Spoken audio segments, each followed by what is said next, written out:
Okay, so I'm joined by the main man again, Seddo. Seddo, this is the second time you've been on GrandOldTeam TV, which means that you've made more appearances than anybody else. You're like a GrandOldTeam TV veteran now. How do you feel about that, mate? Yeah, I feel like Gareth Barry now. I think it feels like I'm getting on a little bit. You are, mate. You're the yeah, you are. You're a bit quicker than Barry though. Just a little bit. Debatable. And also, we were just saying then you've taken this into a.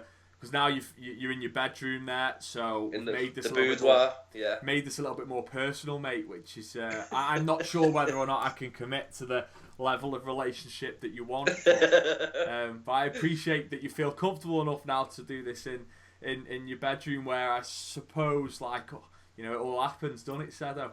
Well, my missus would probably disagree with you there. I'll be honest. I'll drop it.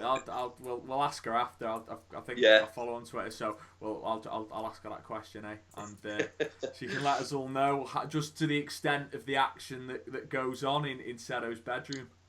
Hashtag what goes on. Be right, wouldn't it? let's.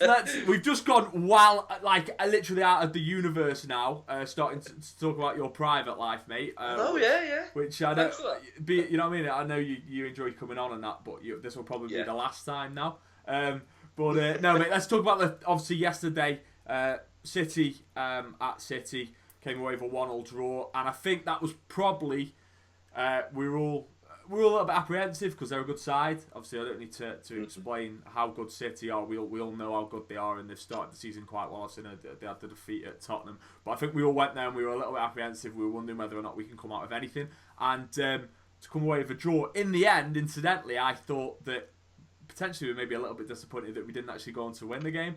Yeah. So I just I wondered what your kind of overall thoughts of the game were then. Were you chuffed with a point in the end, or did you feel a little bit disappointed at the final whistle? Probably a little bit of a mixture, to be honest with you. The way we sort of kept City to minimal chances from open play was really good. They didn't really have that many clear-cut opportunities. Obviously, the two penalties and were the biggest chances they had of scoring. But when I first seen the team sheet and I seen Oviedo's name on the team sheet, and I thought we could get absolutely laced down that left-hand side. And to be fair to the lad, he's done really well. Obviously it wasn't just him who done well, the whole team done well as a collective. But when you first seen Oviedo's name on the team sheet, I think a lot of people, I'm just scrolling through Twitter when it was announced, a lot of people seemed quite apprehensive of him starting. Now, I don't know whether Baines was injured or not. I don't know why he was left out. Yeah, because I thought he was supposed to be back yesterday. Yeah, so did I. So to see Oviedo's name on the team sheet suggests to me that he's still not fit. But to be fair to Oviedo, as I say, he has a really good game. Yeah, he's not done enough though, has he, to keep his place? No, I'm very surprised that even in the transfer window just passed, that we didn't try and sign another left back. Yeah. Because I don't think Oviedo's got the quality that obviously Baines has got, and I still think we need cover in that department. Oviedo's now become that guy though, hasn't he? I think, Osman was that similar type character in the past to a certain extent, where people jump on his back rather quickly, and some of it's warranted because I don't think he's what we probably need moving forward. But I think some people are a little bit harsh on Oviedo. And yesterday, you're right, he did okay. There was a few times when Sterling got in behind him, and I thought, oh god, here we go. But I think on the whole, mate, he did all right. Although to be fair though, when you're up against someone like Sterling who's got pace to burn, there's not many left backs in the league that will probably cope with that. If you've got that pace, you're always going to struggle against it. And I think that's where your sort of positional sense comes into play then, rather than relying on your speed, more relying on how you're positioning yourself against that opponent. And as I say, I think he's done really well up against them yesterday. Yeah, in that respect. The back line was the two centre-halves. I know Phil Jagielka gave away 2 penalties, but that aside, he was pretty good. Ashley Williams, we'll talk about him in a second, was outrageous. And Koeman was okay as well again. And they all needed to be at their best. But the first person who we're going to talk about with regards to how he performs from a defensive perspective is Stekelenburg, or Skittleberg, as my old man called him today. Stekelenburg. So obviously he was amazing, wasn't he? How did mate with Stekelenburg? It's a strange one. Because do you remember when we signed him and everyone was kind of like, oh, this guy's just going to be like a second fiddle keeper, he's just a bit of cover, and then, but it was like, why, he's obviously, what was he doing at Fulham, for one? Why was he at Fulham anyway? Why was he not playing at Fulham? How did he end up there? And it's a strange one with Stekelenburg, but again, he was terrific yesterday, wasn't he? He was unbelievable. It's probably one of the best goalkeeping displays I've seen in many a year. Probably the last goalkeeper I can remember probably making saves like that was Neville Southall. Yeah. And that's saying something. I mean, yesterday the goal was scrappy, and you can point fingers at Jagielka's positioning for their goal, but that was probably always going to happen, that goal. It was just how it was going to happen. And I did feel sorry for Stekelenburg when he conceded it, because there's no way on this earth, after that display that he put on, that he should be conceding the goal, unfortunately. Yeah, no, I agree. What do you make to people who say, the penalties weren't great? Do you know what I mean? Because I've seen people go, well, those penalties weren't great penalties, and I'm like, what more do you want him to do? I mean, he went the right way, and okay, they weren't the best penalties ever, but they were still decent enough, and he still he had to go the right way, and I think it's been a little bit unfair on him. That's what I think the point I'm making. I think you've got to give Stekelenburg all the credit where it's due, because he's there to make that save. He's made two great saves, in my opinion. No matter how poor the penalties are, the goalkeeper's still got to make that save. And even through the 90 minutes, he made some world class saves, and the one that stood out for me was the one from De Bruyne, which was just rocketing into the top corner, and he just tipped it onto the bar and out for a corner. So it wasn't just the two penalty saves. There was a number of saves that he did make to keep us in the game. How would you go out then at Christmas now, given the way that he's performed? After Christmas in the January transfer window, how important is it that we bring in another keeper now? Because that was the thing, wasn't it? Ideally we wanted to bring in another keeper. Do you think it's as important as it was maybe in the summer now? It's a tough one, isn't it? Because if hopefully he doesn't get injured, but if he does get injured, then you're having to rely on Robles, and I don't think Robles gives the back four the confidence that Stekelenburg's given them at the moment. I'd still go out and buy a keeper, not necessarily to be the number one, because I think Stekelenburg now is the Everton number one, but I do still think we need cover at the back, in goal. So it'll be interesting to see whether he does go out and buy a new keeper. What do you think? Do you think he should go out and buy one? I'd say that, again, if the right goalkeeper came about, but I think the point that I was making there was like, I don't think it's the priority that it initially was now. I get what you were spot on. I mean, you said that before when you came on the show about Joel, and the fact that he isn't as commanding, and sometimes he's a little bit reluctant to commit sometimes, and that can be his downfall. And you don't see that with Stekelenburg. So I think obviously, of course, if the right keeper's out there, and I'm sure they've probably identified one, and he comes available at the right price. But I think there are other areas, we all agree that we probably need another centre forward. That should be the main focus of where the energy is in terms of bringing new lads in. So obviously, if the right one's around, then but it's not as much of a priority. John Merrow tweeted out yesterday. I know you'll be aware of who John Merrow is. He's the king of winding up cop-outs, I think, on Twitter. I don't know how he does it. He's got his brilliant knack of just making their heads fall off completely. It just comes natural to him. It does, doesn't it? I don't know how he does it, mate. I just go fair play, because he's done it again. But yesterday he tweeted out something about Ashley Williams, and I wanted to ask you about it. Get your thoughts. He said that potentially Ashley Williams is going to be the best defender that Everton have had since Dave Watson. Given what you've seen so far from Ashley Williams, Seddo, do you agree with him on that? Big shoes to fill, I'll be honest, to follow in Dave Watson, absolute Everton legend, and I can't remember him really having a bad game for Everton. But to make the comparison, I can see where he's coming from. He's a natural defender, Ashley Williams. He just looks so accomplished on the ball. Without the ball, he's always talking to Jagielka. It's almost like he's the captain. Yeah. That's the way I see him. He's just a natural born leader, and yesterday just typifies that. Everything that came his way, he dealt with. He was putting his body on the line, putting blocks in where he needed to. But then when we got the ball and we wanted to start playing with it, he was just so comfortable. And it's really good to see that Koeman's got probably his number one target in the defence and got him in quick. Yeah. I think it's an absolutely brilliant signing for us. He's just slotted in so well, and do you know what? What's ironic is obviously John Stones featured for City yesterday, and we lost Stones and then replaced him with the thing that we needed the most. Somebody, as you say, to dictate at the back, and somebody to just try and eradicate those silly mistakes. And obviously it's quite ironic because yesterday, so you saw John Stones, and maybe potentially he had a part to play. He got wrong-footed a little bit for our goal, Lukaku's goal, and there's a few other shaky moments. And I just think it's kind of interesting how and then we had Ashley Williams was his replacement, and just yesterday just put in a stellar, solid performance. So I just even kids watching that game, the parents should be, and coaches up and down the country should be saying that is how you defend for 90 minutes. Because, from start to finish, the man was just an absolute man mountain. He was unbelievable.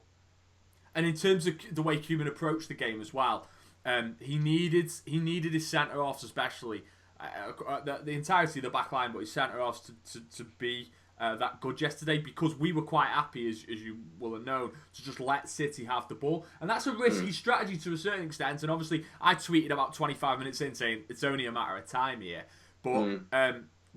But we managed to obviously ride the odd storm. And that in itself, and I think something that you said on the show when you last came on, you're still there, mate? You think? Sorry. When you think it went off there for a second, but you said that Koeman's got balls the last time you come on about some of the changes that he'd made, but yesterday he set up, and this was a bit of a ballsy move, to just let City have the ball a little bit, stand off, and then obviously try and hit them on the break. But he needed the likes of Ashley Williams and Jagielka to be as solid as they could be yesterday, and he got that. But doesn't that show you though that Koeman's got the confidence and the trust in the defensive side of the players to basically set up? Because I know he set up with the three sort of strikers, if you like, or three attacking players, as you say, to let City have the ball and we knew that they were going to have the majority of the ball anyway, so we were always going to play a sort of counter-attack game yesterday. But it just shows that he's got the confidence in the defenders to let teams do that to you. And you get games where we're going to have 60-70% possession, but it always doesn't lead to goals, as Man City found out yesterday. Yeah, and it's an issue for City as well, because they could blatantly see that we would allow them to just kind of dictate the play and have the ball a lot more. And the game plan was to hit them on the break. They always had that nagging little bit in the back of their minds that Everton are going to try and hit us as soon as they do get hold of the ball. They're going to try and get forward quickly. And that was an issue in itself. But I think that, as you say, like that kind of that demonstrates Koeman's attitude and the fact that he's just willing to do things like that. And as you say yesterday, he needed to depend upon his centre halves to do the job that they did. But again with Koeman though, yesterday, when we set up with the three up top, he admitted it himself. It didn't work for the first 20-25 minutes, so he had to change it, which he done, change the formation, and it paid off for him again. So again, he's making them changes within that 90 minutes, and he's acting up on what he's seen on the pitch, where is in the past, the likes of Roberto Martinez wouldn't have probably made them changes. No. Ross Barkley, do you think, can he get back in the side now? Not for me. No. Not for me, no. I think... And I slate him quite a lot, and I do get a lot of stick for slating him. The reason that I slate him is because he just doesn't do enough. He doesn't do enough off the ball And for me, he doesn't really do enough on the ball either. It's neither. It's hard because you want the kid to do well. What is he now? 24. That's it. He's not a kid anymore, is he? That's the issue. Exactly, yeah, and I think the potential label's gone out the window with Barkley now, in my opinion. I think he's got to start delivering, and if you're not going to deliver, you're not going to get in the starting 11. So I was really pleased yesterday that he was put on the bench. Maybe that's what he needs. He might need a few games out, to sit on the sidelines and look at how other midfielders are taking the game by the scruff of the neck. Yeah. Probably the likes of a little bit of a different position, but the likes of Idrissa Gueye and Gareth Barry, just tell them to sit there and watch what they do, in the 90 minutes. So it might do him a little bit of good just to keep him up the firing line a little bit. The mad thing is, though, is that game might have actually been perfect for Ross yesterday, in the sense, and hear me out on this, that he probably would have got a little bit more space to operate, because City were obviously kind of anchored in our half, and we were happy to let them have the balls we've already discussed. That may have given him a little bit more space to operate, and it might have actually done him a favour yesterday. But I think, looking at the bigger picture, we all kind of know that he needs to take a seat now, because you can't continuously put in that level of performance and expect to keep your place. And if we want to make it competitive, we've got to be able to say to players when they're not performing, sorry, like off you go, It'll be interesting to see if he comes in against Burnley. I'm not sure, to be honest. I can't work it out with him, Seddo. I really can't. I'm not quite sure what needs to happen now with Ross. I think we all said this season was a massive season. Last season he could kind of hide behind the whole Martinez thing, but this season he can't. He's got a manager giving him clear indications of what he needs to do. That's the good thing now with Koeman in charge. The players have literally got nowhere to hide now. You either perform or you don't perform. You perform, you're in the 11. If you don't perform, you're on the bench. Or even worse, you're in an ESA and you don't even get a number. Or a locker. Or a locker, yeah. Ruthless bastard. What a ruthless bastard Koeman is. But I kind of quite like it in a way. Love it. Although I did feel a little bit sorry for Nias, just a little bit. I know it's not popular and he's getting 50 grand a week, but that story, mate, it read like an orphan. It's like an orphan story. A little tear. I was reading it at work, a little tear came down me, and I thought, poor Nias. It's not his fault that some moron paid however 15 million from Russia for him, however much it was, is it? Mate, who was your man of the match yesterday? It's got to be Stekelenburg, of course it has, yeah. It was a bit of a silly question. Got to be, Superman. Just one thing, mate, on Idrissa Gueye. Do you think that sometimes, because he's so... Yesterday he gave the ball away a little bit, and he was good yesterday, but there's just this part of him where because he's so erratic trying to win the ball back, do you think sometimes when he wins the ball, he needs to be able to then just knock it down like a level, so he can get composed and play the right ball? Do you think sometimes, because he's so erratic, when he wins the ball back, he keeps that level up and he ends up making the wrong decision? Is that fair? Yeah, it probably is, to be honest. Yeah, I mean, he's still tidy on the ball, but he probably could do the... I don't even want to sort of criticise him, because he has been probably, for me, the player of the season so far. But, do the simple things a little bit more effective. Winning the ball back's great, but it's what you do after that. But yeah, I mean, yesterday, as you say, he was giving the ball away a couple of times, but, he's not going to be perfect every week, let's be honest. No, of course not. I do think that's a part of his game that he might need to work on, though. But as you say, I'm being hypercritical. So, Seddo, 1-1 draw yesterday. I think we both agree a decent performance for the Blues, and it's not been a bad start to the season. So long may it continue, mate. Thanks for coming on and quickly reviewing the game yesterday for us, mate. Really appreciate it. No worries. Just where can people get you on Twitter? Follow me at Seddo1984, and I'll follow everyone back. There you go. Give Seddo a follow on Twitter. Thanks for coming on and reviewing the game for me, Seddo. I'll speak to you soon. Cheers, Ad. Bye, Thanks, mate.